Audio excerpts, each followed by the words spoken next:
Jadi dia dipengaruhi oleh produk, ketutupan nih, dan harga.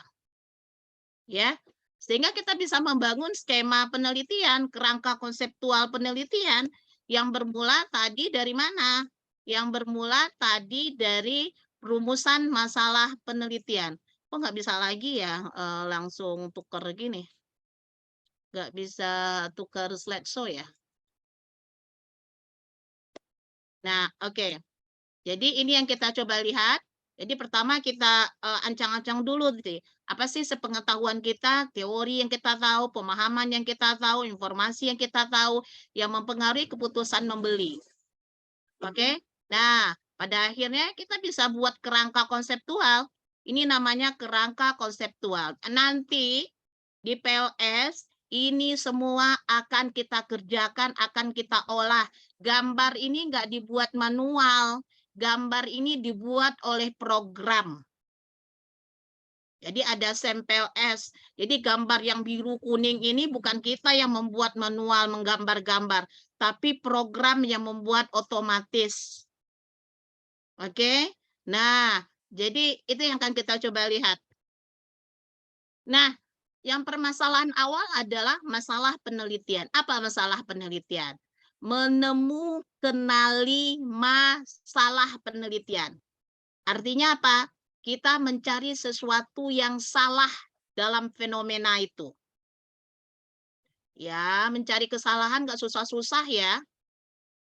Susah nggak cari kesalahan? Ya, udah yang sudah biasa cari kambing hitam ini paling gampang ini. Bisa dia bikin tesis cepat ini. Kalau udah biasa tukang cari masalah, ya. Jadi kenali masalah penelitian. Artinya apa? Kita mencari sesuatu yang salah, mencari masalah penelitian. Jadi sumbernya apa? Sumbernya baca koran.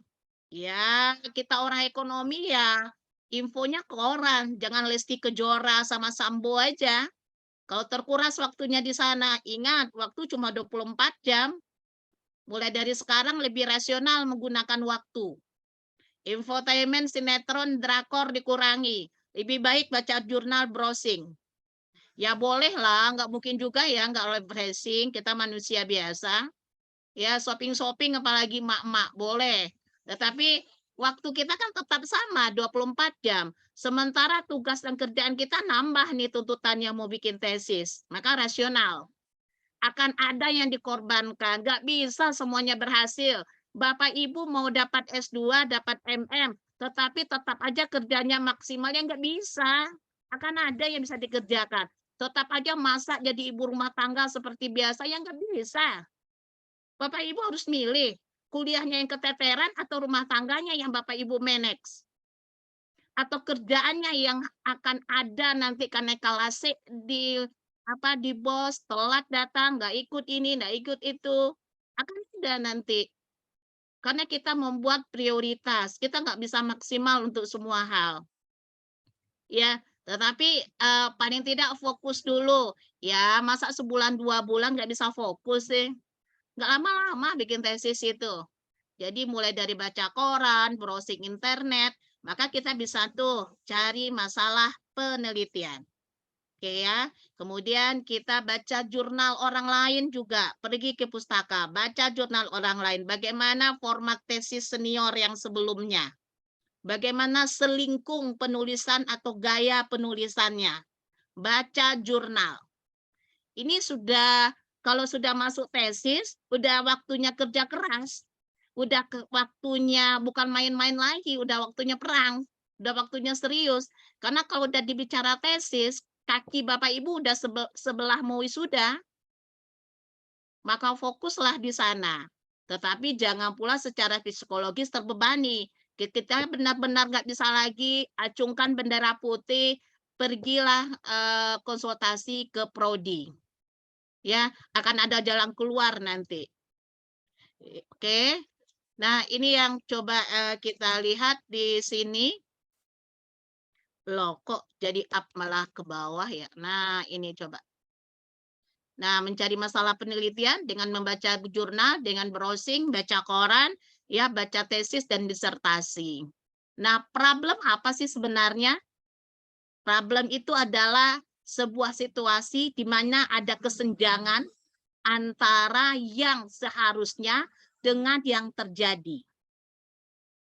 Masalah penelitian itu, segampang itu mencari masalah. Ya, jadi seberapa sensitif kita mengamati fenomena. Problem itu, masalah itu adalah mencari kesenjangan apa yang seharusnya dengan apa yang terjadi. Itu masalahnya. Nah, jadi dimulai dari paradigma penelitian, menghayati kebenaran, kemudian melihat isu yang current isu. Nah, yang paling banyak kayak kemarin itu saya suruh current isu adalah fenomena kinerja selama COVID. Itu current isu. Bagaimana fenomena kinerja di tempat dia bekerja selama COVID. Itu menjadi isu yang sedang current, yang sedang terjadi, yang sedang hangat. Kemudian menemukan kesenjangan. Bagaimana seharusnya? Jadi walaupun dia online, work from home, seharusnya tidak mengurangi kinerjanya. Kemudian muncullah masalah penelitian di sana. Kita lebih rinci, apa sih masalah-masalah yang mengganggu di sana? Apakah infrastruktur, fasilitas online mempengaruhi? Apakah durasi jam mempengaruhi? Jadi kita bisa lebih rinci masalahnya. Nah, paradigma penelitian, ini mungkin saya skip saja. Jadi ada realitas di sini, ya. Jadi realitasnya seperti apa sih gitu. Ini metode deduktif, kemudian nilai, karena nanti Bapak Ibu akan bicara juga dengan kualitatif. Ya, kalau saya sih, Bapak Ibu lihat ya. Jadi ini bukan pamer, bukan apa-apa ya. Ini CGR ini apa? Seperti yang saya bilang, ya. CGR ini adalah kualifikasi saya sebagai peneliti internasional. Saya sudah cukup memahami, ya. Tetapi dari sana rasanya Bapak Ibu sulit untuk meneliti kualitatif. Yang kalau bicara kualitatif ya, karena kualitatif itu berat. Dia membaham lebih dalam. Kecuali yang bisa dilakukan adalah kuasi kualitatif, campuran kualitatif dengan kuantitatif, deskriptif, kualitatif. Jadi setelah saya mengkuliti, setelah saya memahami, jadi karena saya tidak tahu, maka saya pelajari. Apa sih sebenarnya kualitatif itu? Begitu saya tahu, wah berat ternyata kualitatif itu. Yang idealnya ya, jadi dalam konteks kualitatif yang ada, itu belum kualitatif. Itu masih disebut dengan kuasi kualitatif atau deskriptif kuantitatif. Nah, di mana dia memberikan gambaran dengan metode kuantitatif. Ya, kalau dia harus riset mendalam, wawancara yang mendalam, menemukan fenomena yang benar itu kualitatif. Jadi biasanya kualitatif itu untuk riset-riset S3 biasa dilakukan. Untuk S2, S1 jarang sih kualitatif. Kalau saya sendiri sebesarkan saya punya mahasiswa, saya lebih suka merekomendasikan kuantitatif. Karena kuantitatif lebih simpel. Kita berada pada nilai signifikan yang dihasilkan oleh angka-angka statistik jelas pasti. Ya. Nah, kalau kualitatif Bapak Ibu harus compare dengan teori, harus compare dengan ahli-ahli tertentu, melakukan triangulasi, mencek dengan hasil yang ada, kemudian melakukan riset-riset yang mendalam. Jadi, tapi kadang-kadang mahasiswa tetap aja karena takut dengan rumus-rumus, takut dengan angka-angka yang banyak, akhirnya mau aja cemplung ke kualitatif. Ya nggak apa-apa, itu pilihan. Nah, bedanya kita lihat di sini, jadi ada deduktif dan induktif. Nah, ini ada kalau kita bicara induktif, kita mulai dari kondisi observasi di lapangan. Kemudian kita lihat pola yang seharusnya seperti apa. Kemudian kita bangun hipotesis. Kemudian muncul dia menjadi teori.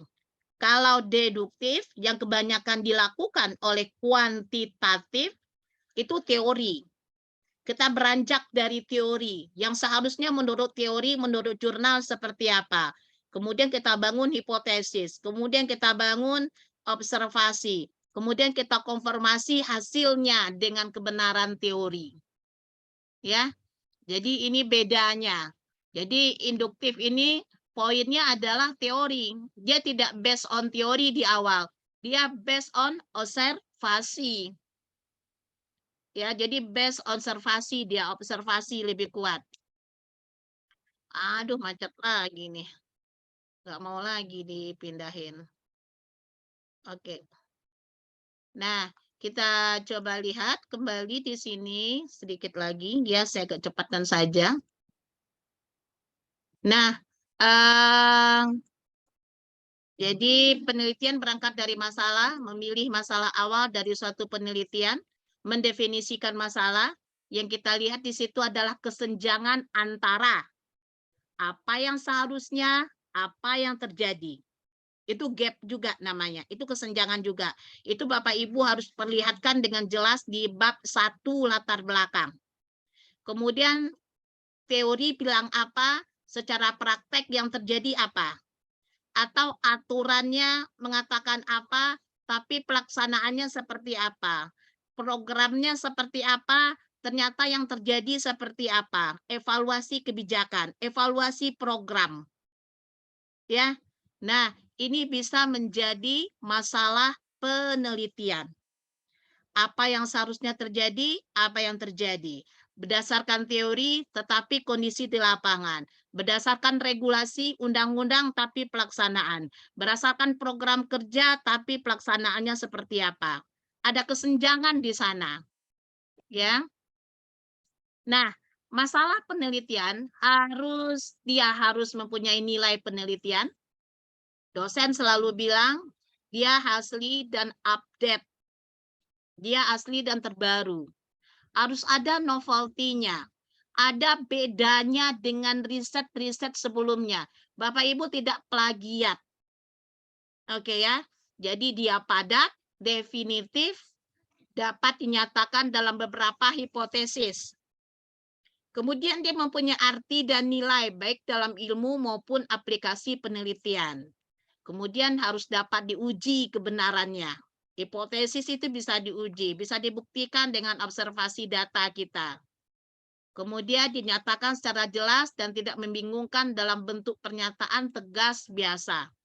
Tetapi adakah yang membuat masalah penelitian tidak dalam poin-poin 1, 2, 3? Ada. Tergantung pada gaya penulisan di universitas yang bersangkutan. Ada yang membuat masalah penelitian dalam bentuk paragraf saja, poin-poin tersirat ada. Tidak tegas 1, 2, 3 ada. Tetapi di institusi kita menginginkan tegas. Masalah pertama apa, masalah kedua apa? Itu lingkung style penulisannya. Aduh, macet ya. Lama sedikit ditekan macet ya, agak lama sedikit macet ya. Benar ini. Oke. Nah, kita coba lihat berikutnya di sini. Ini sudah ya. Nah, masalah penelitian itu dia harus update, novelty sudah ya. Nah, masalah yang dipilih mempunyai visibilitas. Jadi punya kemungkinan harus memecahkan masalah itu harus ada metodenya. Kadang saya ingin neliti itu, Bu, tapi nggak tahu pakai apa, gimana caranya. Ya itu masih sama-sama. Pingin masak sesuatu tapi nggak bisa. Ya nggak bisa berarti saudara meneliti itu. Ya, jadi harus tahu metodenya seperti apa. Kalau ketemu di jurnal yang cocoknya seperti itu, yang tertariknya seperti itu, cuma 2. Pelajari metodenya. Nggak bisa dipelajari. Kemudian biaya dan batas kemampuan. Jangan terlalu muluk-muluk, mengambil sampel terlalu banyak, populasi terlalu banyak, kemampuan dan waktu kita juga diukur. Kemudian ngambil SKPD misalkan, yang orangnya nggak mau, susah untuk memberi data dan melayani kita. Akhirnya nanti udah kadung dibuat, kemungkinan data diambil itu nggak mungkin, atau rahasia perusahaan datanya, profit perusahaan, kemudian pajak perusahaan misalkan yang mau di-share jadi variabel. Nah, perusahaan nggak mau share. Sementara itu variabel penelitian kita. Akibatnya apa? Nggak jadi, nggak dapat data terkendala. Maka dari awal pastikan datanya memungkinkan untuk diambil dan tentu saja tidak bertentangan dengan SARA, ya. Jadi, nah, poin yang penting lagi di sini, masalah yang diteliti itu dia harus menarik untuk diteliti dan cocok dengan kualifikasi ilmiah peneliti. Jadi saya pernah, merespon proposal dari ini kenapa sih PPT saya ini? Saya pernah merespon tesis dari mahasiswa yang, link absensi, oh ada link absensinya.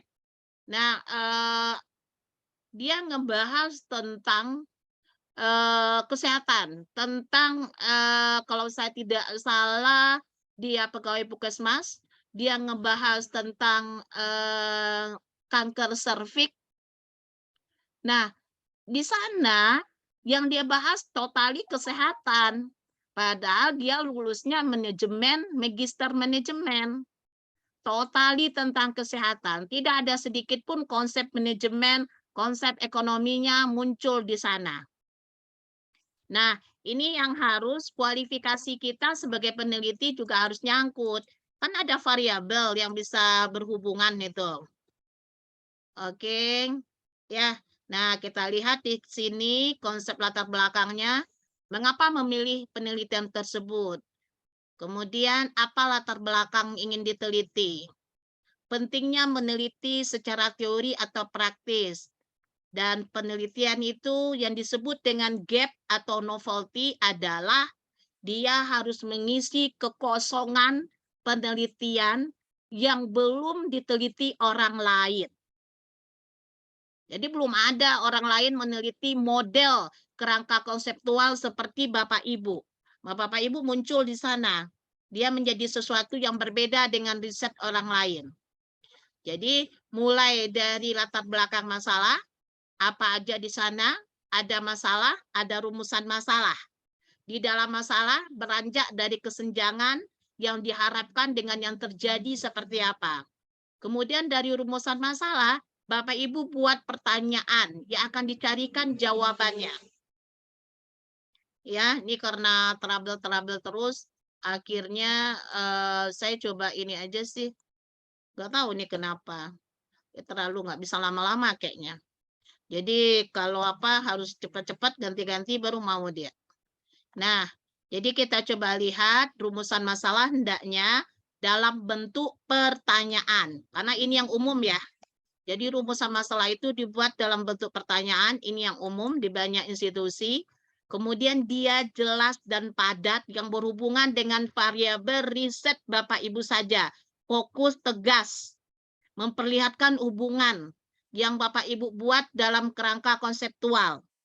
Ya, kemudian implikasinya datanya seperti apa? Terlihat datanya dari rumusan masalah. Data apa yang akan Bapak Ibu kumpulkan? Kemudian dia juga menjadi analog, copy paste analog sama tapi serupa tapi tidak sama dari hipotesis. Kalau di rumusan masalah kita mulai dengan bagaimana pengaruh, kalau di hipotesis kita mulai dengan kata diduga. Dia tinggal copy paste saja dan dia menjadi dasar bagi judul penelitian. Jadi judulnya apa, rumusan masalahnya juga memperlihatkan judul. Oke ya. Nah, beberapa catatan dari masalah penelitian. Seberapa besar kita tahu topik penelitian kita? Kalau tidak banyak, ya review jurnal, baca jurnal. Maka dengan sendirinya kita akan memahami apa sih yang jadi masalah tentang topik itu, apa sih yang sudah diteliti orang, apa sih yang belum diteliti orang, kita bisa bandingkan dengan masalah di lapangan. Oke ya. Nah, kemudian kita mulai dari sini nih. Ada fenomena, penelitian, teori, kemudian muncul kesenjangan. Kesenjangan ini menjadi sumber masalah. Kemudian identifikasi lebih spesifik apa aja variabelnya, diseleksi dari sekian banyak variabel, dirumuskan sehingga bersih menjadi masalah penelitian. Oke, ini saya skip karena sudah mendapatkan metode penelitian. Tapi ini lebih pada apa? Nah, Bapak Ibu lihat ini, kita punya jurnal, ibaratkan ini mobil lama, mobil tua, ini adalah jurnal. Bapak Ibu lihat ada mobil? Lihat nggak? Ada Lihat, gambar Bu. mobil? Lihat. Nah, coba Bapak Ibu lihat, ini mobil, ini mobil, ini mobil juga. Mobil yang sama, minibus. Ini sudah sedan ya. Nah, ini dia melakukan replikasi, melakukan modifikasi. Anggap ini sebagai jurnal utama, jurnal panduan Bapak Ibu. Lakukan sedikit modifikasi aja. Dia menggunakan regresi, kita menggunakan SEM. Dia menggunakan untuk bank syariah, kita gunakan untuk bank konvensional. Dia gunakan untuk perusahaan komersil, kita gunakan untuk ASN. Ya, jadi ada sesuatu modifikasi perbedaan di sini. Sehingga banyak beragam dihasilkan karya-karya ilmiah akhirnya. Nah, bedanya apa? Dia sama-sama mobil loh. Dia sama-sama membahas tentang kinerja. Ini masalah kinerja juga mungkin jurnalnya. Tetapi lakukan replikasi, lakukan modifikasi sedikit. Sehingga dengan modifikasi dan replikasi itu kita menghasilkan sama-sama mobil juga, sama-sama roda 4 juga, tetapi dia sudah berbeda dalam bentuknya. Oke ya, paham maksudnya? Ya. Nah, jadi model awal nih kita tahu loyalitas konsumen dipengaruhi oleh kualitas dan kepuasan. Ini model awal kita. Kita ketemu di jurnal seperti ini. Maka kita bisa menambah variabelnya. Jadi kita bahas ini, kita ketemu juga apa variabel bahwa loyalitas itu dipengaruhi oleh reputasi, oleh kualitas. Ini coba lihat, ini jurnal pertama yang kita temukan modelnya. Model penelitian jurnal pertama ini saja, seperti ini saja. Di model penelitian jurnal pertama. Maka kita bisa melakukan modifikasi dengan melihat, langsung ke DM tadi saya. Oke, sedikit lagi nih. Nah, ini cuma sedikit aja. Nah, saya cari lagi jurnal yang lain. Saya ketemu lagi jurnal yang lain. Atau ya kita lihat ini, bahwa loyalitas itu ternyata juga dipengaruhi reputasi dan kualitas. Ya, maka akhirnya saya bisa memperkaya, mereplikasi model loyalitas konsumen dengan pengayaan jurnal yang saya baca. Maka loyalitas konsumen dipengaruhi oleh kualitas, dipengaruhi oleh reputasi, tetapi juga kepuasan di sana memediasi. Ini kepuasan memediasi ini. Jadi kualitas, dari kualitas ke kepuasan ke loyalitas. Jadi dia memediasi kepuasan konsumen, memediasi kualitas produk terhadap loyalitas. Nah, jadilah kerangka konseptual kita, ambil data, olah data, jadi tesis. Berapa lama sih bikinnya? Sebentar. Ya, tapi fokus. Nah, based on jurnal pertama. Based on jurnal, based on teori, based on konsep yang ada di kepala kita. Kemudian kita kembangkan, kita tambah variabelnya. Ini kita ketemu ini nih. Ini bisa aja yang ada di pikiran awal kita, teori yang kita miliki, pengetahuan dasar kita bentuknya seperti ini. Bahwa loyalitas dipengaruhi oleh kualitas dan kepuasan. Kemudian kita ketemu jurnal bahwa kepuasan itu justru menjadi mediasi ya kualitas terhadap loyalitas. Nah, bisa tuh kita apa? Reputasi merek nggak kita reputasi merek kita anggap sama aja. Dan akhirnya kita menjadi berbeda model kita dengan ini, model kita juga berbeda dengan jurnal ini. Kita menjadi sesuatu yang berbeda. Tapi dasar jurnal kita ada, kita modifikasi. Itu maksudnya, oke? Nah, bisa juga kita buat di sini, ini kepuasan kualitas ya, ini sama aja intinya. Jadi kualitas itu dimediasi oleh kepuasan. loyalitas. Ini hasilnya sama aja. Oke. Nah, ini udah jadi ya. Udah kebangun itu kerangka konseptual. Udah selesai juga rumusan masalah. Bagaimana pengaruh reputasi terhadap loyalitas? Bagaimana pengaruh kualitas terhadap loyalitas? Bagaimana bagaimana kepuasan memediasi kualitas terhadap loyalitas? Bagaimana kepuasan memediasi reputasi terhadap loyalitas? Udah 4 rumusan masalah kita. Ya udah, ambil teori tentang kualitas, ambil teori tentang kepuasan, tentang loyalitas, tentang reputasi. Ambil data, olah data, jadi tesis, wisuda kita lagi. Gak lama-lama ya. Jadi segampang itu loh Ibu Fitria ya bikin tesisnya. Nah, Ya, Bu. selain dari itu Bu Fitria, selain based on jurnal, kita juga bisa bikin tesis itu berdasarkan data yang kita baca. Contoh, kita baca ini, di sini kita lihat bahwa dua agama terbanyak itu ada lebih dari 2 juta itu merupakan market size. Jadi Islam itu merupakan agama yang paling banyak. Dia mempunyai pangsa pasar yang bagus. Nah, ini merupakan fenomena yang menarik untuk diperhatikan. Bagaimana perkembangan perbankan syariah dengan komunitas Islam yang paling besar, agama yang paling besar, apakah di negara-negara itu produk-produk syariah, perbankan-perbankan syariah juga berkembang. Nah, ini menjadi masalah yang kita bisa teliti. Ada fenomena yang menarik untuk kita lihat lebih dalam. Oke ya.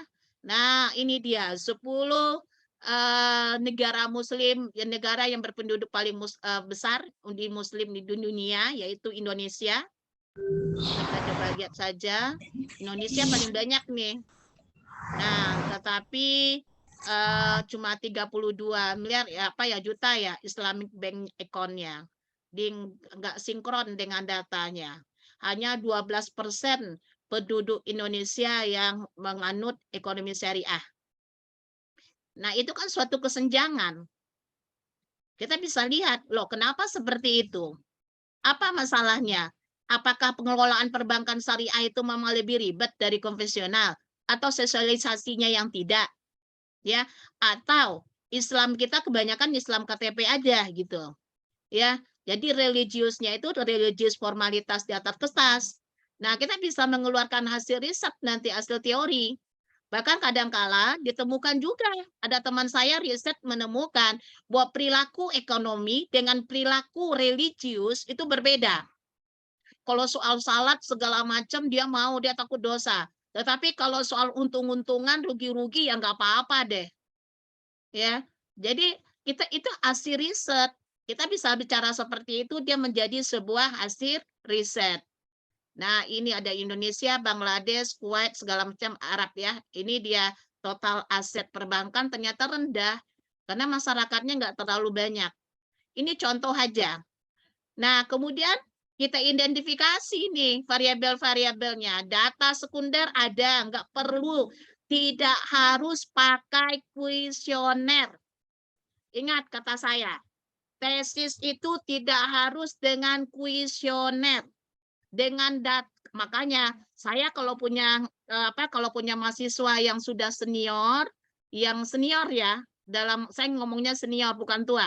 Nah, saya tahu kemampuannya untuk ke lapangan tidak ada, saya biasa merekomendasikan, Bapak kerja di mana, Ibu kerja di mana, ambil saja data yang ada di kantor Bapak Ibu.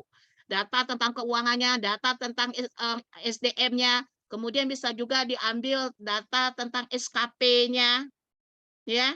Nah, udah bermain dengan data yang ada di kantor aja. Jadi tidak harus menyebarkan kuesioner.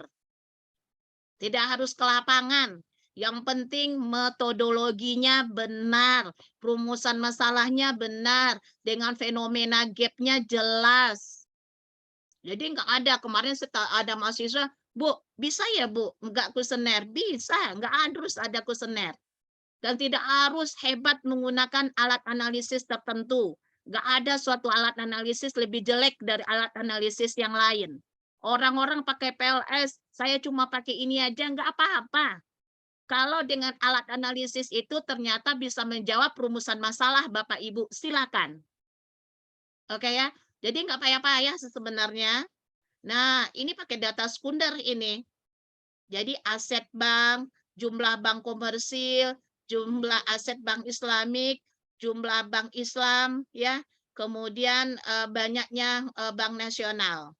Nah, ini kan data sekunder semua, bisa dilihat semua nih di BPS, di BI, ada tinggal ambil datanya. Atau ngambil data tentang jumlah karyawan, tingkat pendidikannya, tingkat stafnya, pangkatnya, lama bekerjanya, kemudian SKP sebagai kinerjanya. Bisa juga. Udah jadi, nggak harus survei-survei.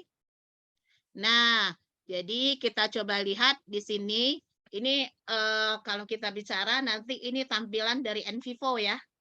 Jadi kalau dari NVivo kita masukkan studi literatur akan keluar nih bahwa customer loyalty, tingkat kepuasan itu mempengaruhi poin yang kita lihat, kesenjangan empiris. Ini gambar dari NVivo ini. Nah, ini beberapa model penelitian.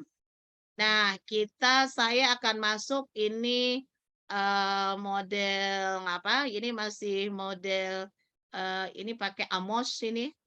Ya, ini pakai PLS. Dari gambarnya bisa dilihat sih. Ya, ini pakai Lusrel. Nah, ini beda-beda nih programnya. Nanti kita akan menggunakan yang ini. Yang di tengah ini. Kita akan menggunakan PLS, STEM PLS.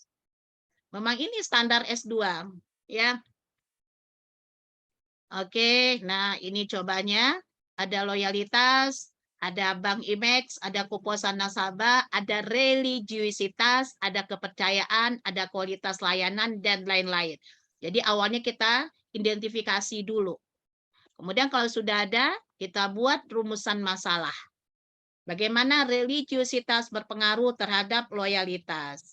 Dia berpengaruh terhadap kepuasan. Dia berpengaruh terhadap kepercayaan trust. Dia berpengaruh terhadap loyalitas. Nah, kita bangun tuh dari sini. Jadi rumusan masalah ini, panah-panah ini, itu sudah harus benar dengan kerangka konseptual. Ya, jadi bagaimana trust mempengaruhi loyalitas, bagaimana kualitas mempengaruhi loyalitas, bagaimana trust membidiasi kualitas terhadap loyalitas. Nah, semuanya tercantum di rumusan masalah. Tapi ini biasa dibuat di bab 2. Bab 2 ini munculnya. Setelah Bapak Ibu memberikan teori, memperlihatkan pengaruh trust terhadap loyalitas, pengaruh religiusitas terhadap loyalitas. Setelah Bapak jelaskan apa itu realitas, apa itu trust, kemudian lihatkan pengaruhnya terhadap variabel dependen atau topik penelitian Bapak Ibu. Dan yang terakhir, Bapak Ibu membuat kerangka konseptual ini. Ini harus benar, harus sama dengan rumusan masalah, harus sama dengan judul penelitian. Oke ya, dia harus sinkron. Nah, ya keterbaruannya apa? Kalau dari riset-riset tadi kita coba lihat, nah kita kan punya variabel ini aja. Yang kita lihat dari memahami data. Kita memahami data ini kan tadi awalnya, kita lihat data, ini data, kita baca data aja, sehingga keluar ide. Ya, kita lihat data aja, data awalnya ini. Kemudian kita cari lagi, kita tertarik, kita cari lagi kira-kira yang berhubungan. Nah, pada akhirnya mengerucut nih, kira-kira apa komponen-komponennya, lebih mengerucut. Apa kira-kira yang mempengaruhi. Kemudian kita bisa buat kerangka konseptual. Kemudian dari itu kita bisa buat lebih jelas rumusan masalahnya. Oke ya. Nah, sehingga pada akhirnya kita muncul dengan sesuatu yang berbeda. Kita tahu dia berbeda dengan orang lain kalau kita sudah baca jurnal.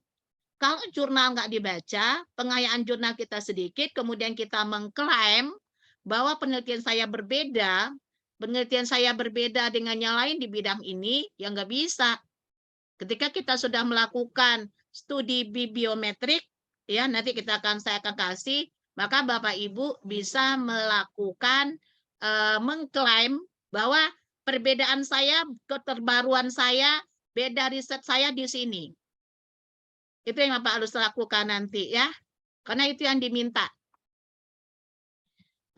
Adalah multiple mediasi. Jadi Bapak Ibu membuat mediasinya yang ada beberapa. Nah, kemudian untuk membantu, aduh Bu, gimana caranya cari jurnal, gimana caranya nulis daftar pustaka pakai program, gimana caranya ingin tahu hubungan antar variabel, sebenarnya sudah banyak program. Ada publish or perish yang digunakan untuk mencari literatur. Ada Mendeley, ada Force Viewer. Nah, ini saya coba demo sebentar ya, agak semenit bisa sih sebentar. Coba saya demo sebentar. Jadi kita udah nggak pakai itu lagi, nggak pakai Google lagi kita. Jadi kita sebentar, saya coba lihat ya. Sebentar, mana dia? Nah, kita coba lihat nih. Force Viewer. Nah, publish or perish. Publish or perish itu bentuknya kayak gini ya. Nanti ini diinstal. Nah, coba Ibu Fitria mau neliti tentang apa kira-kira, Bu? Mohon izin Ibu, kebetulan Ya. kemarin kita udah cari-cari permasalahan, yaitu di kantor saya mengenai sebuah aplikasi merupakan inovasi dari kantor saya, tapi dalam proses berjalannya penggunaan aplikasi ini tidak signifikan, Bu. Oh ya, Jadi kalau saya tidak ada mahasiswa saya si Randy ya, yang di SDM-nya apa ya, BKSDM ya kalau nggak salah di mana ya, BPSDM di mana itu, Kantor Wali Kota Bukit Tinggi. Dia juga pernah ngebahas itu. Jadi Ibu ngebahas tentang inovasi teknologi. Iya, Bu, siap. Oke. Nah, ini ada indeks, ada Crossref. Crossref ini adalah indeks yang cukup berbayar. Google Scholar itu free. Ya, jadi kita pakai aja. Kalau Scopus itu berbayar kebanyakan. Bapak Ibu harus punya ID dulu. Kalau kebetulan saya bisa, tapi kalau saya demokan sekarang juga untuk apa gitu. Kalau Bapak Ibu nggak bisa, berarti di sini innovation ya, iya. Inovasi, Apa? Bu, ya. Inovasi. Ya, Bu. Mohon izin, Bu. Innovation. Ya. Nah, Saya kira-kira kan kerjanya di Polres Bukit Tinggi, Bu. Jadi Oh ya. Polres Bukit Tinggi itu ada inovasi namanya aplikasi Poljaga untuk pelayanan terhadap masyarakat. Tapi pada saat sekarang ini udah 2 tahun berjalan, tapi aplikasi itu tidak digunakan masyarakat gitu loh, Bu. Poljaga. Terus apalagi? Apalagi? Kemudian pengetahuan masyarakat tentang aplikasi ini, Bu. Knowledge-nya. Kepuasan. Apanya? Pengetahuan masyarakat tentang aplikasi ini. Berarti dia nggak harus persis sama ya. Kalau ternyata nggak ketemu, bahasanya refrasekan. Kalau pengetahuan masyarakat itu lebih pada sosialisasi ya. Sosialisasi ya, Bu. Ya, bisa aja. Nah, biasanya dosen akan minta, jurnal-jurnal akan minta 10 tahun terakhir. Kalau di publish or perish, kita bisa ganti nih dia. Nah, aduh, kenapa sih nggak font dia ya? Nah, coba Poljaga sosialisasi, saya pakai inovasi bahasa Indonesia aja deh. Ya, karena sosialisasi Poljaga error. Kenapa error? Ada. Ntar, di mana salahnya? Kok error dia? Mungkin kata Poljaganya, Bu. Oh ya. Izin Coba Poljaga ya. itu memang baru diterbitkan oleh Polres Bukit Tinggi, belum ada ini, Bu. Yang lain belum ada. Belum ada, Bu, siap. Polisi aja ya. Polisi. Iya. Ini 20 10 20 22 deh. Inovasi. Ini nanti bisa sih. Nah, itu kalau mencari literatur nggak harus sama persis kata itu. Apa kira-kira yang bisa jadi inovasi pelayanan melalui aplikasi pengaduan pengaduan masyarakat interaktif LAPSIT namanya terhadap penanganan gangguan. Nah, ini contohnya ya. Jadi kita sudah dapat ini salah satu. Jadi kita dapat satu di sini. Kita bisa lihat dia tahunnya 2022 ini. Dia jurnal. Nah, kita coba klik aja. Jadi nggak ada alasan susah jadi jurnal, Bu, segala macam, Bu, gitu ya. Keluar dia. Nah, ambil based on the best paper-nya di sini.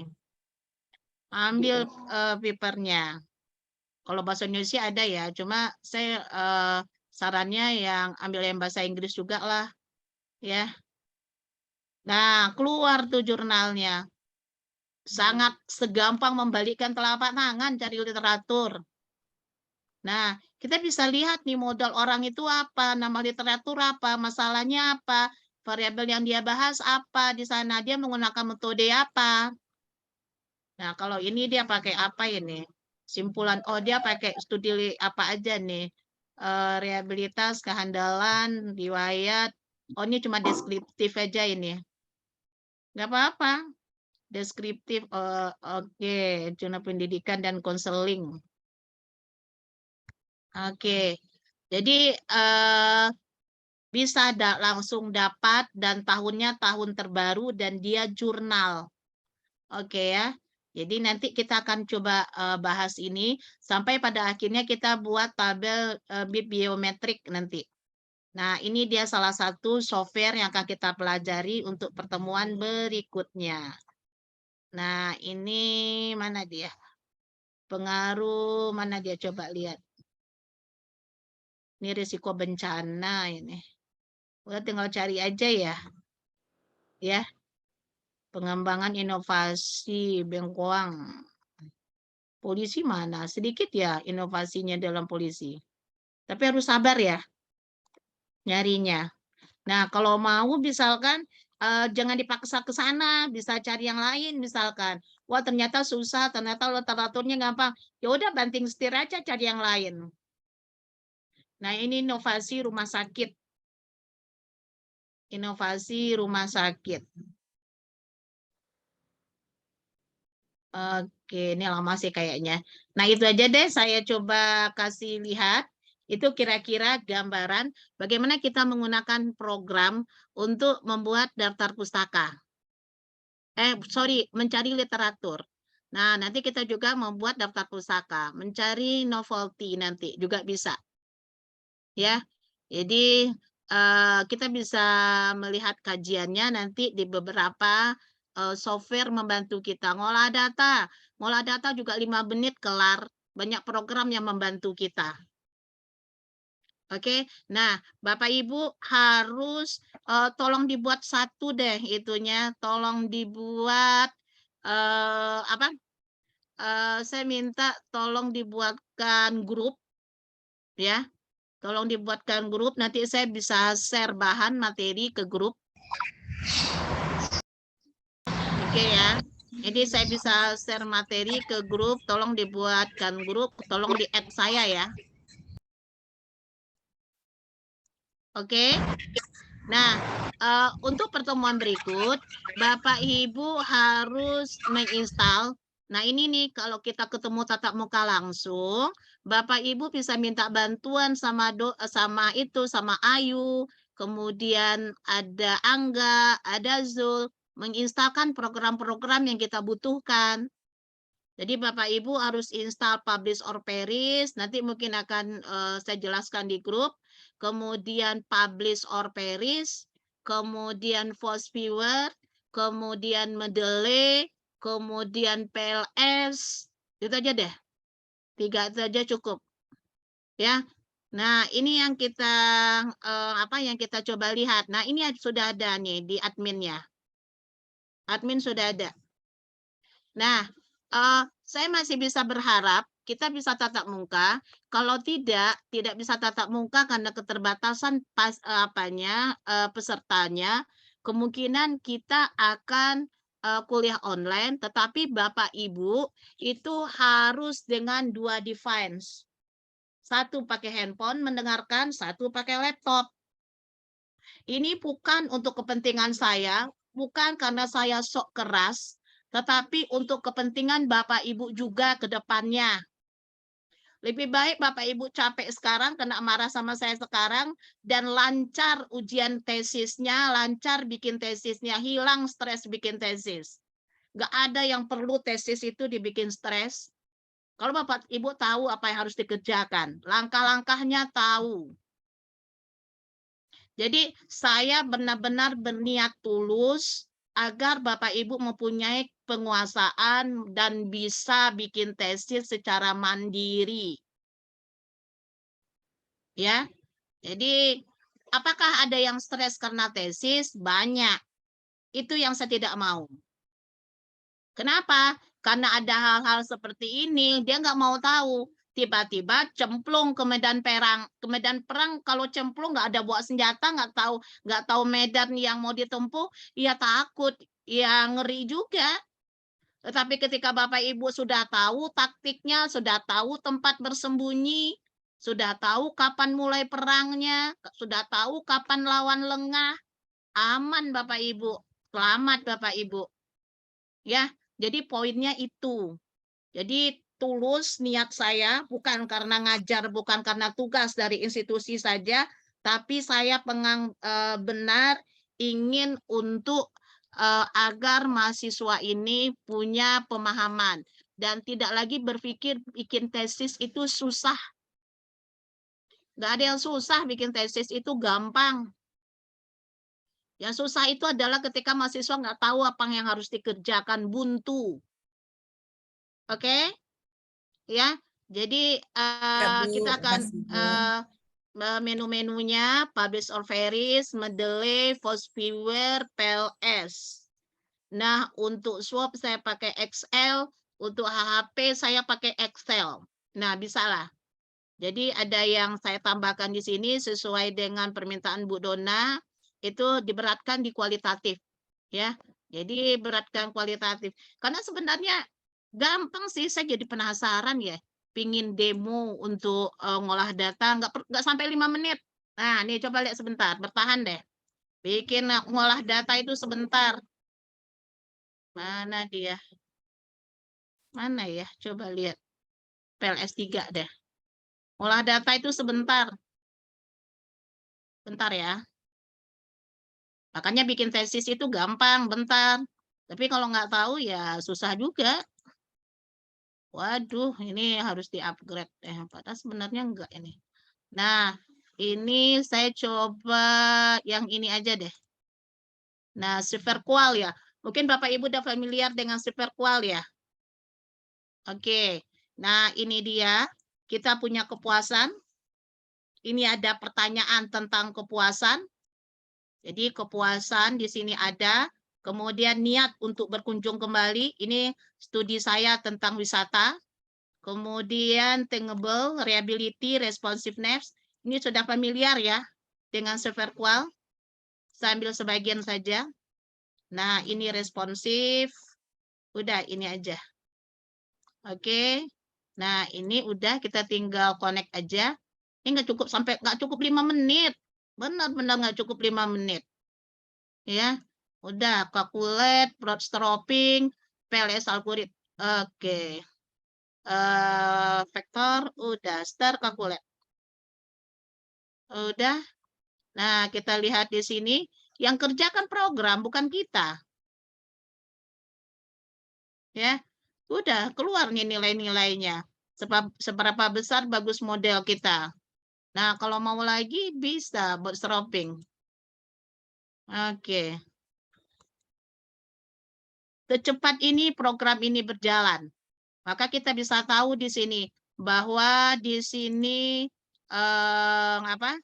Kita tahu di saya angkat ke atas deh. Ya, saya angkat ke atas supaya nggak kelihatan soalnya ketutupan dari ini. Nah, ini 6,3. Ternyata di sini kepuasan berpengaruh terhadap niat berkunjung kemari. Niat berkunjung kembali. Ini 6,319. Dia minimal itu 196. Dia berpengaruh. Hipotesa yang dibangun terbukti. Kemudian responsiveness, para aparat wisata itu mempengaruhi kepuasan masyarakat. Ya. Kemudian ini latent variabelnya yang tangible ternyata tidak berpengaruh. Jadi nah ini kita lihat di sini nih p-value-nya. Ternyata ada satu yang merah. Cepat kan? Gampang. Udah selesai tesisnya. Ya. Jadi sesederhana itu. Nggak sampai 5 menit. Apapun olah data itu nggak sampai 5 menit. Tetapi kalau kualitatif, memang Karajo Batanang, Karajo memahami, mengkulik-kulik data. Nah, itu memang agak lama. Oke, sampai di sini bisa dipahami? Bisa, Semoga Bu. ya, semoga Makasih, Bu. persepsinya saya ingin cuma intinya ingin membuka persepsi bahwa bikin tesis itu nggak susah, asalkan kita tahu rule-nya apa yang harus kita lakukan. Oke, pembagian grup untuk pembekalan tesis grup A, B, C. Waktu kita 16 Oktober sampai 6 November.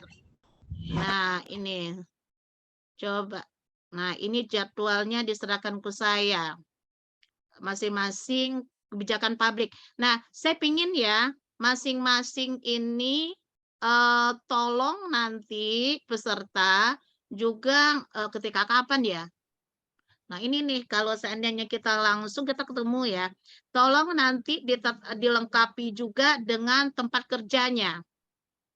Misalkan Alpha Edison di bagian konsentrasi keuangan, kerjanya di mana? Di kadang-kala ada yang kebingungan mencari. Nah, nanti kita gali ini di situ. Apa kira-kira di tempat kerja yang bisa kita gali? Jadi misalnya Ibu Remi kerja di rumah sakit. Nah, Bu Remi kita bisa menganalisis pakai AHP saja mungkin. Ya, jadi kita bisa bangun pakai AHP saja, membuat prioritas kebijakan untuk pengembangan rumah sakit apa. Jadi pengembangan rumah sakit ke depan itu apa yang diperlukan. Kita bisa memakai AHP aja, AHP itu semacam hierarki kebijakan. Nah, itu bisa dilakukan di sana. Ya. Kemudian ada lagi misalkan yang guru misalkan. Kita bisa menganalisis di sana guru. Bagaimana persepsi anak murid misalkan. Ya. Jadi bisa. Jadi sangat tergantung sekali. Kalau mau simple bisa nanti kita dilengkapi nama dengan tempat kerja. Oke ya. Jadi kerja di mana kita bisa cari. Oh Bu, saya anggota DPR Bu. Udah banyak yang anggota dewan juga bikin tesis, tetapi objek penelitiannya ya lingkungan dewan juga bisa jadi. Bagaimana persepsi publik terhadap kinerja dewan? Jadi itu, ya. Jadi saya pengusaha Bu, bisa juga jadi. Nah, jadi ibaratnya kalau mak-mak yang biasa masak, pergi ke dapur, apa bahan yang ada bisa jadi masakan. Benar nggak? Ya, yang ada cuma telur, bisa jadi masakan nggak telur itu? Bisa goreng telur, gulai telur, asalkan apa? Asalkan santannya ada, cabenya ada, harus asalkan juga pendukungnya terpenuhi. Tetapi bahan baku utamanya ada. Jangan stres memaksakan diri. Kebanyakan mahasiswa saya lihat itu stres karena mereka tidak punya pemahaman yang luas tentang metode penelitian. Sehingga pikirannya sempit. Kalau pikirannya sempit, melangkah jadi sempit. Akhirnya stres sendiri. Itu yang saya lihat. Apalagi kalau enggak kawan-kawan. Jadi kalau sudah bikin tesis, banyak kawan-kawan. Banyak bercerita. Kadang-kadang kalau suntuk sendiri, minta bantuan sama teman. Oke ya. Jadi nggak bisa terkurung sendiri. Kalau mentok juga nggak bisa, ada prodi tempat konsultasi. Nah, sekarang tergantung pada komitmen Bapak Ibu lagi. Saya sudah katakan, saya sudah tekankan, bikin tesis itu gampang. Segampang Bapak Ibu menghitung 1, 2, 3, saya bilang. Segampang itu. Ngolah data juga tadi kita sudah demokan, gampang, nggak sampai 5 menit selesai kita ngolah data.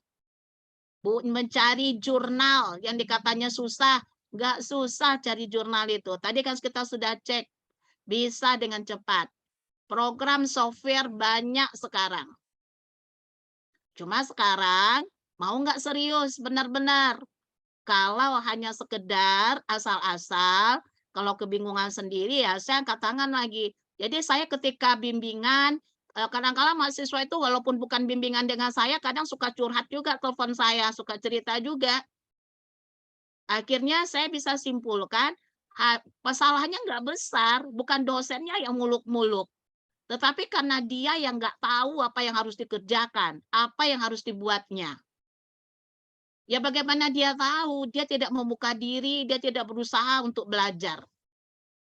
Ya, jadi kalau dia konsul ke saya tuh ngeluh, banyak juga mahasiswa yang curhat kan, walaupun saya bukan dosen pembimbingnya. Nah, saya akhirnya mengamati, apa sih yang perlu distreskan bikin tesis itu? Hanya karena dia nggak tahu langkahnya harus kemana, apa yang harus dilakukan. Tetapi saya lihat ketika mahasiswa menguasai alat analisis, PD-nya meningkat. Masalah literatur bisa browsing, bisa cari. Jadi PD-nya, percaya dirinya meningkat. Dia lebih santai, lebih rileks kalau dia bisa ngolah data sendiri. Ngolah data itu saya ingatkan, sepintar-pintarnya Bapak Ibu, sehebat-hebatnya Bapak Ibu, saya orang IT di kantor, Bu. Komputer itu bagi saya tutup tangannya, tutup mata aja. Nggak bisa kalau nggak dikerjakan. Diplototin aja. Kadangkala dalam saya sendiri ngolah data, kadangkala ada trouble dengan data saya yang sebelumnya tidak saya ketemukan. Harus dikerjakan langsung, baru tahu kita bisa. Nggak bisa cuma diplototin aja. Bisa dimengerti? Ya? Sabu. Ya, jadi ini kembali kenapa saya agak keras, karena saya nggak mau ngelihat kejadian beberapa mahasiswa lain. Kasihan saya, apalagi ngelihat mahasiswanya udah pada senior-senior. Ya, yang hanya terjadi stres itu karena kurang paham saja. Oke ya. Nah, itu sudah ada dibagi di share mungkin sama Bu Dona. Konsentrasi apa ya kelompoknya. Tolong masing-masing di salah satu dari kelompok itu bikin grup, add saya. Ya, bikin grup, add saya. Jadi kita ada 3 grup, nanti kita akan share untuk komunikasi grup. Ya, oke. Nah, ini bagi yang kemungkinan bisa hadir tatap muka, usahakan saya juga akan mengusahakan hadir. Ya, paling tidak usahakan. Tapi kalau dominan tidak bisa, nah poinnya adalah Bapak Ibu harus belajar online dengan cara tadi. Atau saya juga sudah membuat PPT. PPT itu sudah saya siapkan untuk kelas-kelas Bapak Ibu seperti ini. Yang hanya dengan PPT saja, saya saja, Bapak Ibu sudah bisa mengikuti mandiri sebenarnya. Ya, ya. Jadi sebenarnya tanpa kehadiran di kelas sebenarnya sudah bisa. Tapi kalau yang senior kayak gini kadang susah juga. Harus saya yang ngapain laptopnya. Bu, nggak bisa dibuka, nggak bisa jalan, Bu. Banyak juga itu. Harus saya yang mondar-mandir gitu, lihat infokus, lihat laptopnya. Jadi walaupun PPT saya buat ya Bu Dina, Bu Rahmadina, saya buat sudah detail. Jadi sebenarnya dengan PPT saya saja, Bapak Ibu sudah bisa melakukannya mandiri. Oke, nanti kalau masih ada kendala, boleh tanya langsung ke saya pribadi. Poin saya adalah bukan pertemuan kita selesai, tapi mahasiswa saya mengerti dan bisa. Itu kekuasaan seorang dosen itu. Izin Ibu. Ya, silakan. Berarti setiap kuliah sama Ibu Ibu ada di kampus. Berarti kami yang bisa hadir boleh hadir ya, Bu? Tak kedengaran, Ibu. Ya, sorry. Bu Sustri, kan tadi kita sudah mendengar cukup Iya. banyak yang menginginkan online. Iya. Berapa banyak yang kira-kira yang menginginkan online? Ada 25%? Lebih, Bu. Lebih 25%. Nah, nanti kalau dominan di grup itu, dia kan ada grup A, B, C nih, Bu. Yang dominan di grup itu adalah online, kita online. Kalau enggak kita offline. Itu dia. Sama seperti kata Pak tadi. Nah, bagi yang tidak bisa, Ibu Dina, Bu Remi ya. Bagi yang tidak bisa, silakan ikuti PPT saya. Kalau saya tatap muka. Tetapi kalau ternyata online, kita akan online. Dengan dua kondisi, ada handphone, ada laptop untuk program. Percayalah Bapak Ibu akan rugi kalau tidak mampu, tidak bisa. Menunggu kawan, mengharapkan bantuan kawan, itu kadang makan hati. Apalagi kalau dosen suruh gonta-ganti, ganti variabel, ngulang olah data berkali-kali. Bapak Ibu nggak tahu bakalan ketemu dengan dosen siapa. Ya namanya dosen ya harus diikuti. Kalau enggak ya lulus sendiri aja. Katanya mau dibimbing, ya ngikutin apa kata dosennya. Nah gimana kalau Bapak Ibu nggak bisa? Ya, jadi padahal tadi kita sudah lihat itu nggak sampai 5 menit ngolah datanya. Jadi ya, jadi sesimpel itu. Jadi nanti mekanismenya setelah selesai satu materi akan ada tugas yang Bapak Ibu lakukan dan itu akan dikumpul dan itu akan menjadi nilai materi di sertifikat. Itu skenarionya. Oke. Ada lagi pertanyaan sebelum kita tutup? Udah azan? Ya, tugasnya seperti apa, Bu? Terima kasih, Bu. Tugasnya tergantung dari materi yang kita sedang kerjakan. Contoh, kalau kita materinya adalah tentang studi literatur, maka saya meminta Bapak Ibu mencari literatur sekian banyak ini. Kalau materinya tentang mendelay, saya meminta Bapak Ibu membuat narasi yang daftar pustakanya sudah menggunakan mendelay. Jadi orang hari gini nggak ada lagi bikin daftar pustaka itu diketik manual.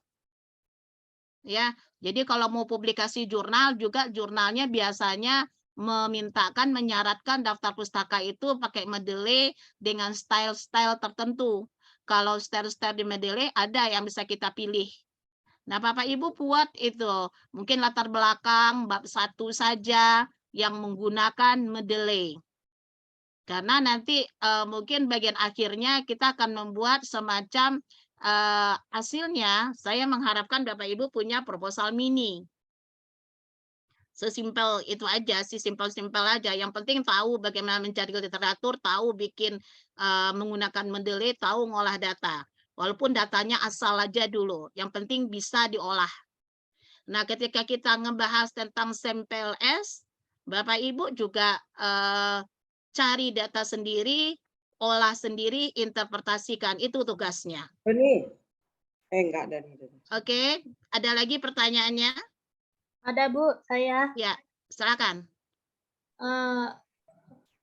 Untuk yang penugasan kita nanti, apakah itu bisa dijadiin sebagai bahan tesis yang benar-benar akan dikerjakan nantinya? Bisa aja.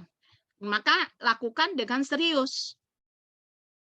Karena semua yang saya lakukan itu yang sudah benar dan standar. Saya bisa kasih garansi. Seperti di PLS, sumber-sumber yang saya berikan di PLS itu buku PLS 2022.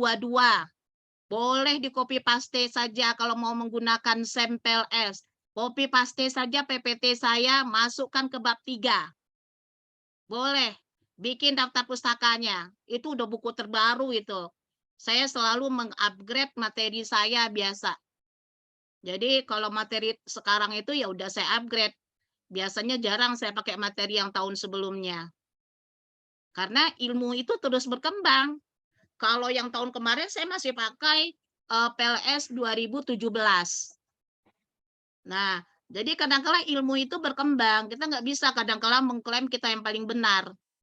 Ya, kalau kita nggak update ilmu. Jadi makanya kalau orang akademik itu tidak pantang untuk disanggah. Orang yang berlapang dada untuk diterima, tapi argumennya dengan polite ya, dengan sopan dan ada dasarnya. Oke, ada lagi?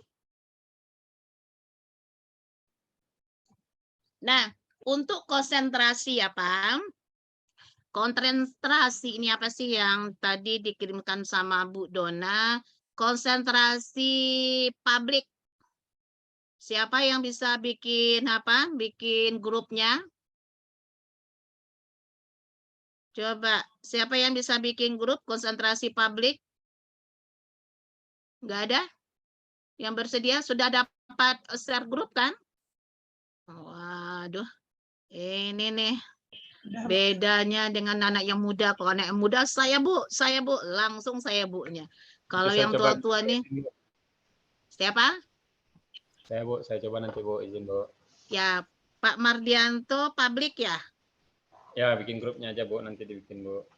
Oh, tetapi bukan konsentrasi publik. Iya Bu, saya konsentrasi publik Bu. Tapi nggak ada namanya loh di konsentrasi publik. Ada Bu.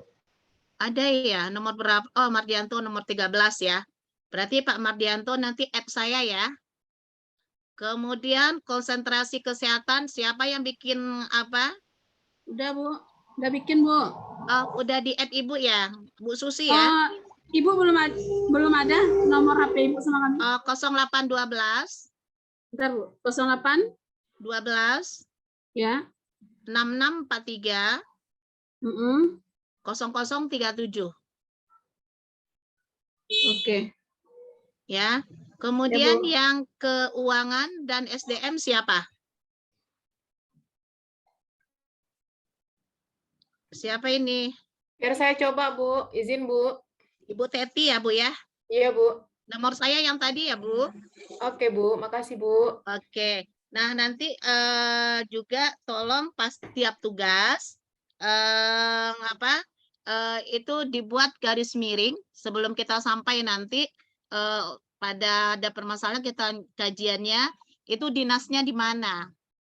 Karena kadang-kala kita coba kaji aja sih apa yang ada di tempat kerjaan. Itu yang penting. Saya ingin tahu sebarannya. Pusing-pusing, nggak usah mikir-mikir apa. Ya udah yang ada di tempat kerjaan aja kita jadiin. Tetapi tetap sesuai dengan kaidah ilmiah. Salah satu kaidah ilmiah adalah sifat data, jumlah sampel. Gak bisa kita seenaknya aja kalau ternyata karyawannya cuma 12 orang dipaksain ngolah data pakai kuantitatif. Nggak bisa. Ini ada juga masih saya kemarin mahasiswa bimbingan leasing ya. Nah, akhirnya karena tidak terpenuhi metode yang dia gunakan dengan populasi dia, akhirnya diperluas daerah kajiannya. Populasinya diperluas, topiknya tetap sama. Ya, tetap sama. Ada yang kemarin tentang keuangan di Pasaman ya, kalau saya tidak salah.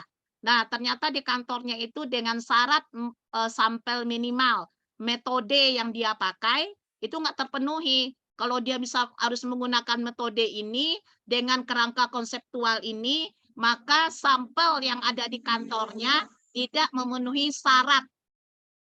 Akhirnya dia banting setir.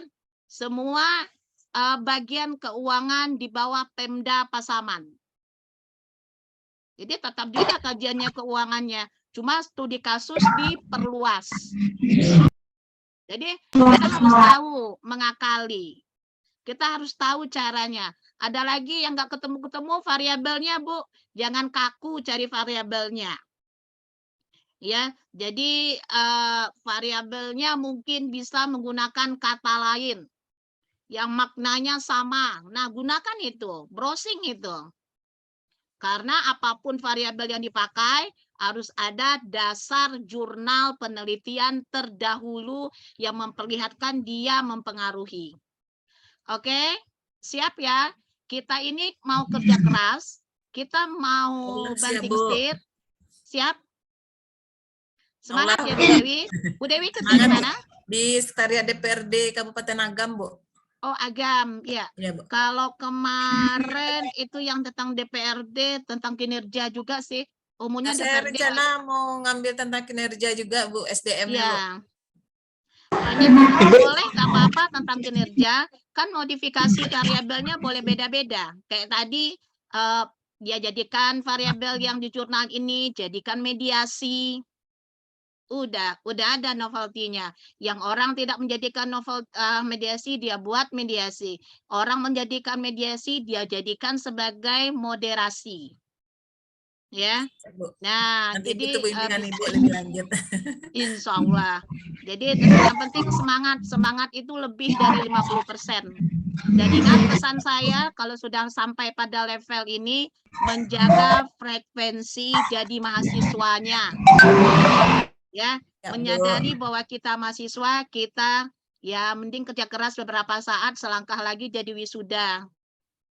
Yang tinggal beberapa bulan lagi kalau sudah bikin tesis. Semangat ya. Oh, ya. Ya. Ya. Yang manajemen ya Susanti, Bu. Ya, silakan Ibu. Kita dari apa, Bu, konsentrasi ke manajemen pendidikan, Bu. Ya. Manajemen pendidikan, Bu. Ya, kalau manajemen cukup banyak sih, Bu, di bidang manajemen pendidikan. Mahasiswa saya yang guru-guru itu kadangkala ada yang pengelolaan dana BOS. Ada juga yang program kurikulum. Ada juga yang ngebahas itu. Sebenarnya banyak sih, tergantung Ibu melihat fenomenanya aja. Tetapi kalau saran saya, kalau Ibu kebingungan, udah paling simpel itu adalah Ibu cari satu jurnal utama, Ibu modifikasi jurnal itu nanti. Tetapi harus ada yang berbeda dari kerangka konseptualnya atau metodenya. Dia pakai kuantitatif, udah Ibu pakai kualitatif saja, boleh. Dia cuma pakai PLS, Ibu pakai SWOT, Ibu pakai HHP, bisa. Udah sesuatu yang baru karena pendekatannya berbeda. Ya. Jadi enggak masalah sih. Iya, Bu. Ya. Ada lagi? Jadi targetnya apa? Targetnya begitu selesai workshop kita, Bapak Ibu harus bisa ngolah data sendiri. Itu poinnya. Ya. Ada yang berurai air mata, nangis ke saya karena nungguin teman, dicuekin teman. Ya namanya ngebantuin orang, dia juga sibuk dengan dengan tesis dia, dengan kerjaannya, masalah keluarganya. Ya gimana?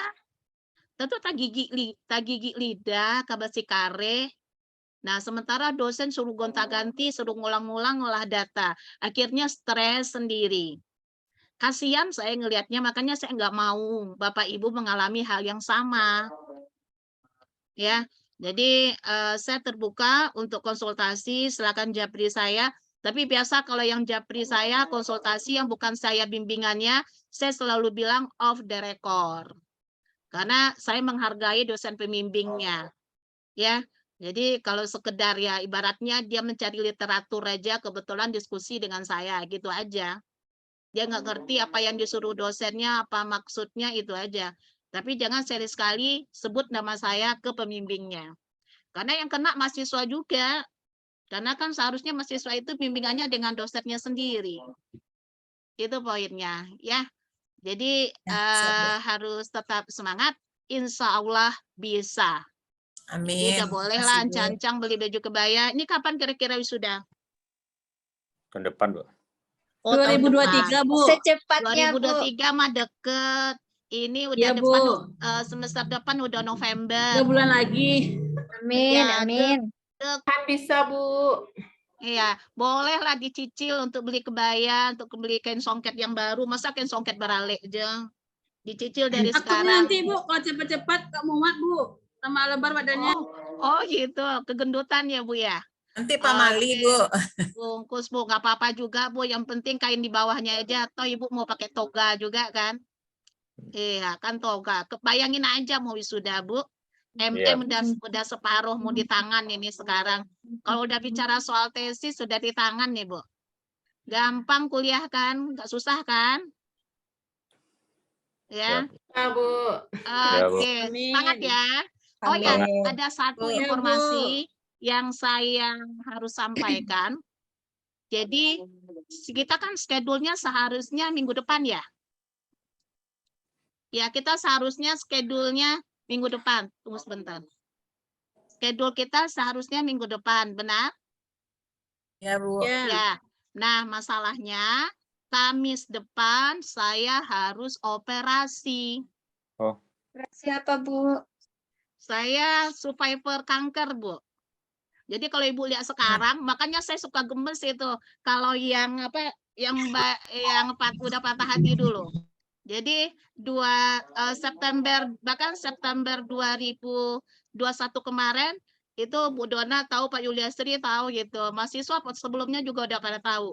Saya di kanker, umur saya 3 bulan lagi.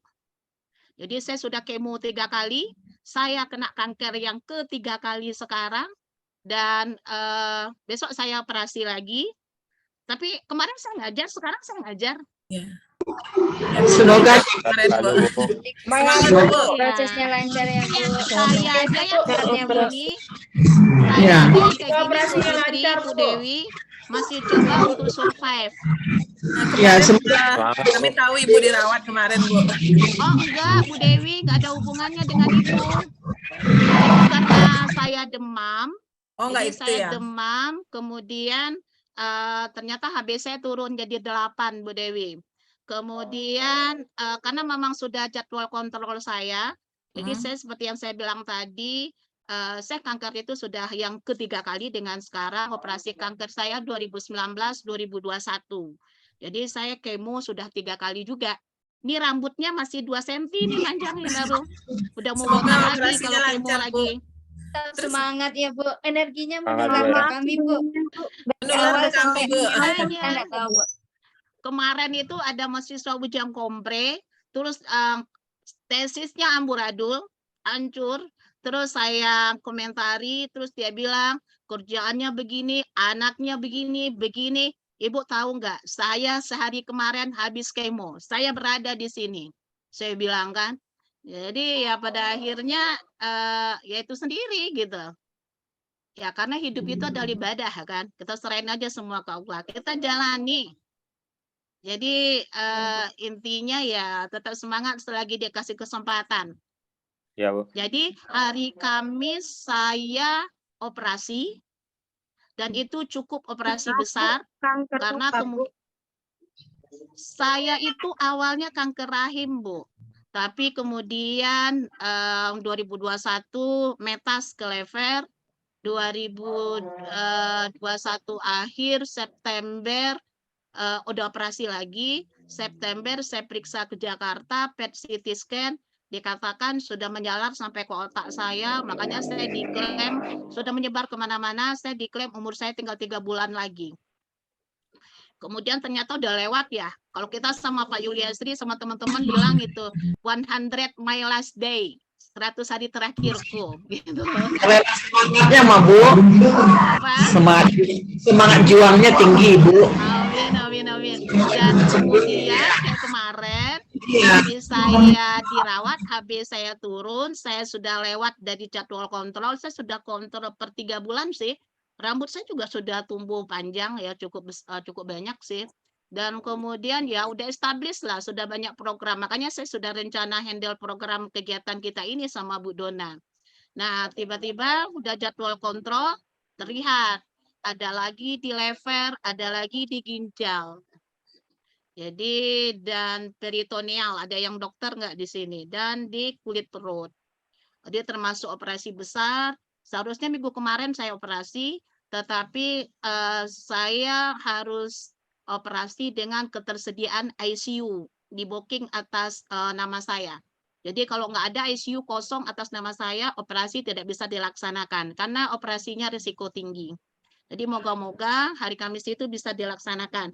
Maka kalau seandainya saya recovery-nya agak lama, mungkin 2 minggu akan tercancel. Ya, Iya, jadi siap, Bu. nanti akan saya infokan saja berikutnya.